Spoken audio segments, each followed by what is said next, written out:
Hello दोस्तों, मेरा नाम है डॉक्टर के एच चौगले और हमारे चैनल डॉक्टर कंसल्ट में फिर से एक नई वीडियो में आप सभी का बहुत बहुत स्वागत है। आज की इस वीडियो में हम बात करने वाले हैं वायरल हेपेटाइटिस के बारे में। तो ये हेपेटाइटिस क्या होता है, किस वजह से होता है, किस तरह से फैलता है, इसको किस तरह से डायग्नोस करते हैं, उसकी ट्रीटमेंट क्या होती है, इन सब बातों के बारे में आज हम इस वीडियो में बात करेंगे।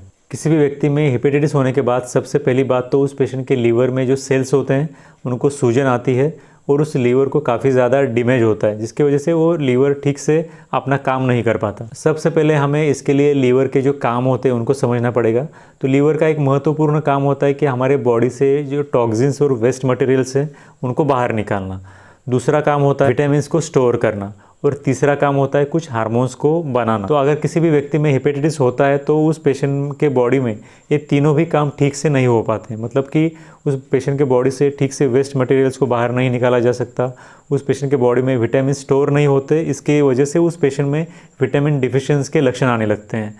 और तीसरी बात हार्मोन का ठीक से प्रोडक्शन और स्टोरेज लीवर में न होने की वजह से भी उस पेशेंट में उस हार्मोन से रिलेटेड जो डिसऑर्डर्स है उसके भी लक्षण दिखाई देने लगते हैं। लीवर को डैमेज करने वाले 5 मेन टाइप के हेपेटाइटिस होते हैं, जिनको कि ABCD करके नाम दिया गया है, जैसे कि hepatitis A, hepatitis B, hepatitis C, hepatitis D और हेपेटाइटिस E। इसमें मोस्ट कॉमन जो होता है वो होता है हेपेटाइटिस B।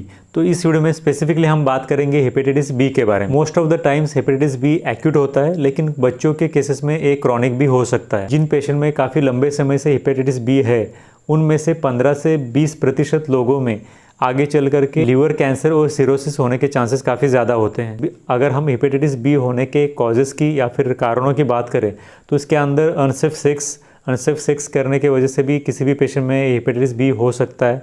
इसके साथ साथ अगर किसी फीमेल पेशेंट में हेपेटाइटिस B इन्फेक्शन हो चुका है और अगर वो फीमेल अपने बच्चे को ब्रेस्ट फीडिंग देती है तो फिर इस तरह से भी उस पेशेंट के थ्रू उसके बच्चे को हेपेटाइटिस B का वायरस पास ऑन हो सकता है और वो बच्चा भी हेपेटाइटिस B से इन्फेक्ट हो सकता है। इसके साथ साथ अगर कोई फीमेल हेपेटाइटिस B पॉजिटिव है और अगर वो बच्चे को जन्म देती है तो उसकी वजह से भी होने वाले बच्चे में हेपेटाइटिस B का इन्फेक्शन हो सकता है। इसी के साथ साथ इन्फेक्टेड टूथब्रश, रेजर्स और इन्फेक्टेड नीडल्स के इस्तेमाल करने के वजह से भी व्यक्ति में हेपेटाइटिस B हो सकता है। इसके बाद हम बात करेंगे हेपेटाइटिस B के लक्षणों या फिर सिम्टम्स के बारे में। हेपेटाइटिस B के वजह से उस पेशेंट में बुखार आ सकता है, फीवर आता है।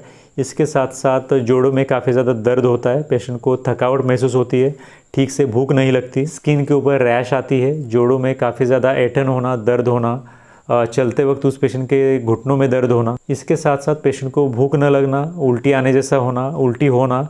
इसके साथ उस पेशेंट को पेट में दर्द होना और वोमिटिंग सेंसेशन होना। ये कुछ लक्षण हैं जो कि हेपेटाइटिस B के पेशेंट में आमतौर पर दिखाई देते हैं। इसके बाद हम बात करेंगे हेपेटाइटिस B के डायग्नोसिस के बारे में। तो हेपेटाइटिस B को डायग्नोस करने के लिए सबसे पहली बात तो हम कुछ ब्लड टेस्ट कर सकते हैं। इसके अंदर सबसे मेन जो टेस्ट होती है वो होती है लीवर फंक्शन टेस्ट या फिर LFT कर सकते हैं। इसके साथ साथ हम उस पेशेंट में ब्लड सीरोलॉजिकल टेस्ट भी कर सकते हैं और अगर ज़रूरत पड़े तो फिर उस पेशेंट में अल्ट्रासोनोग्राफी ऑफ द एब्डोमेन कर सकते हैं या फिर ज़रूरत पड़ने पर CT scan of the abdomen भी कर सकते हैं।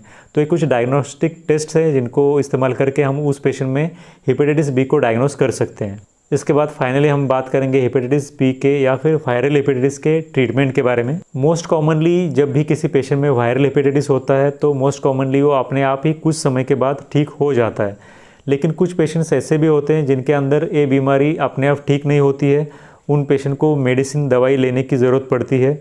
और कुछ पेशेंट उसके आगे जा कर के ऐसे भी होते हैं जिनमें मेडिसिन देने के बाद भी ये बीमारी पूरी तरह से ठीक नहीं होती और कुछ कॉम्प्लिकेशन भी पैदा करती है, जैसे कि लीवर सिरोसिस होना या फिर लीवर कैंसर होना। इसके लिए जो प्रिकॉशंस कहे जाते हैं, पेशेंट को बताए जाते हैं, उसके अंदर सबसे पहली बात होती है कि उस पेशेंट को स्ट्रिक्टली अल्कोहल नहीं लेना है, मतलब दारू शराब इससे दूर रहना है। इसके साथ साथ उस पेशेंट को काफ़ी रेस्ट लेनी है, न्यूट्रिशियस डाइट लेनी है और पानी काफ़ी ज़्यादा पीना है, हाइड्रेटेड रहना है। अगर हम मेडिकेशंस की बात करें तो वायरल हेपेटाइटिस के पेशेंट में हम कुछ एंटीवायरल मेडिकेशंस भी दे सकते हैं।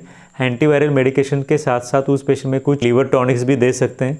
इसके साथ साथ उस पेशेंट में हम कुछ सिम्टोमेटिक और सपोर्टिव थेरेपी भी दे सकते हैं। तो इन शॉर्ट एंटीवायरल ड्रग्स देना, एंटीवायरल ड्रग्स के साथ साथ उस पेशेंट में लीवर टॉनिक्स देना और सिम्टोमेटिक और सपोर्टिव थेरेपी देना, और ज़रूरत पड़ने पर उस पेशेंट को IV फ्लूइड्स भी देने पड़ सकते हैं। तो ये कुछ मेन लाइन ऑफ ट्रीटमेंट होती है। इसके साथ साथ अगर पेशेंट में बहुत ज़्यादा कॉम्प्लिकेशंस है तो फिर उस पेशेंट को इंडोर करके बाकी ट्रीटमेंट दी जाती है। तो आज हमने इस वीडियो में शॉर्ट में बात की वायरल हेपेटाइटिस के बारे में या फिर हेपेटाइटिस बी के बारे में।